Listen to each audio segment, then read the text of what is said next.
a animação publicitária brasileira sempre esteve entre as melhores do mundo.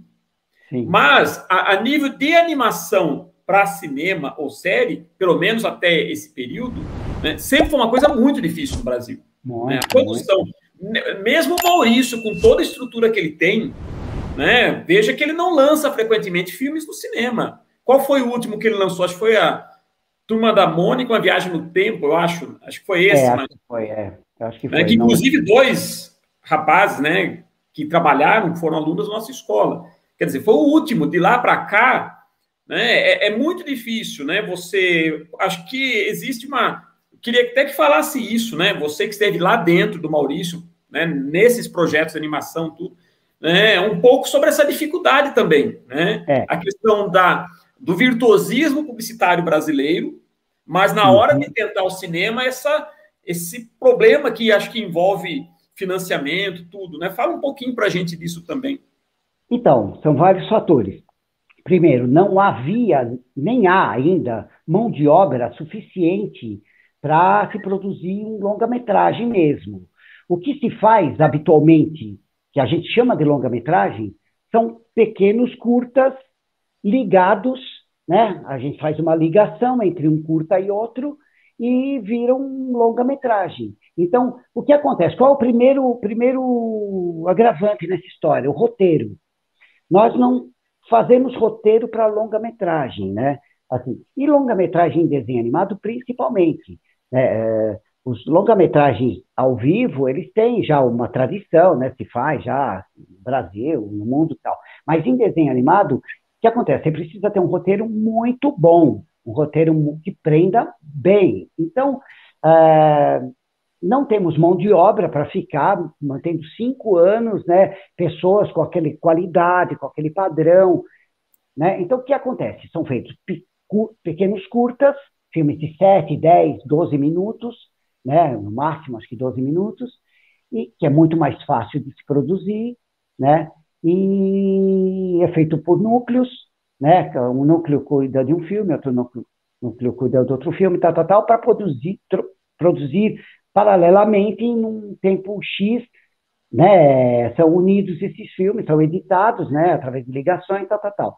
Então, é isso, não temos uma tradição, não temos uma escola mesmo que ensina isso, porque para segurar, porque assim, um curta-metragem você já trabalha com emoções, um longa-metragem você trabalha com muito mais emoções, né? Então, num longa-metragem mesmo, a linguagem do longa-metragem, o timing é totalmente diferente. Então, você pode segurar, às vezes, 1 minuto de uma cena estática. Você pode. Num longa-metragem, você te permite isso. Né? No comercial, como eu te falei, no comercial, quem aprendeu a desenhar desenho animado fazendo publicidade, vai ter aquele desejo de querer fazer o boneco se mexer, querer, né, tirar daquele estático, daquela situação. Então, acaba virando cenas gratuitas, movimentos gratuitos, né? Isso se não tiver uma boa direção. Então, quer dizer, não havia direção, uma experiência, né? Diretores com experiência suficiente para dirigir longa-metragem, né? Não havia financiamento, primeiro, dinheiro para poder custear a formação dessas pessoas, custear o preparo dessas pessoas. Então, acontece isso, que chega num momento onde você, por causa da falta de dinheiro, você não tem gente, você não tem nem equipamento, você não tem estrutura física, porque não dá para fazer cada um na sua casa. Né? Então, aconteceu muito disso. Nós éramos 100 e poucas pessoas na Maurício de Souza, porque a gente estava numa febre, só tinha Maurício de Souza naquela época, né? Outros pequenos estúdios querendo se arriscar a fazer alguma coisinha, mas sempre foi aquele trabalho sem verba, sempre foi sofrida a coisa.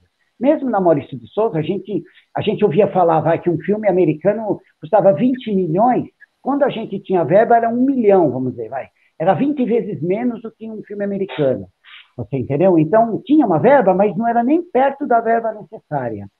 Então, acontecia isso. Por falta de experiência, também, a gente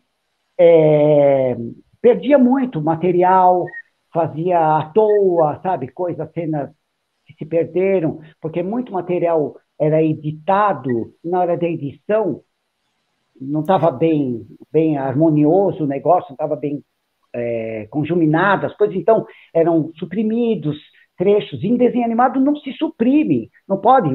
Um longa-metragem ao vivo, você faz 3, 4 takes de uma cena só, né? De Uhum. uma situação só. Um desenho animado, você não pode se dar o luxo de fazer 2, 3 vezes a mesma coisa.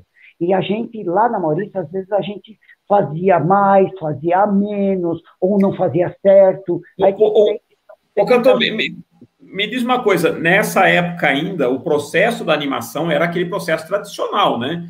Da acetato, você tinha Tabletop. que. E o custo também, eu acho que. Porque hoje o custo da animação, ele, em certos aspectos, ele facilitou muito com o computador, mas Caiu naquela muito. época você tinha que revelar, você tinha o tabletop, você tinha que fazer o desenho, né, na mesa, tinha que passar para o acetato. Então era um trabalho muito laborioso, né? Exatamente. Ó, todo desenho, antes assim de finalizar, ele tem que ser feito o pencil teste, o teste do desenho a lápis.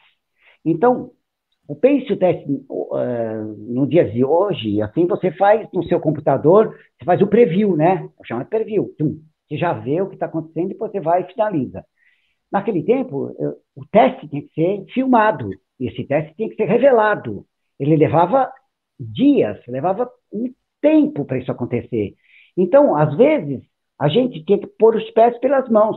A gente já finalizava sem mesmo ter visto o resultado do teste. Teve um filme que nós fizemos que foi para o cinema, que nós fomos assistir o Pace Test depois que já tinha ido para o cinema. Já estava no cinema, eu assistindo aquele tela gigante, vendo várias falhas que poderiam ter sido corrigidas antes, né? Não foram porque não deu tempo, sabe? Então tem esse agravante. Quando você tem patrocínio, tem verba, né? Está custeando, você tem, não pode perder tempo, tem que fazer, tem que fazer, tem que fazer. Então, às vezes, a gente põe os pés pelas mãos. Mas tudo isso, na verdade, não é para denunciar problemas técnicos, mas para dizer que tudo isso ensinou alguma coisa para a gente. Então, hoje, quando a gente faz as coisas, a gente faz com muito mais facilidade, porque a gente conhece como se faz errado, como se não se deve fazer, o que a gente fez que não funcionou.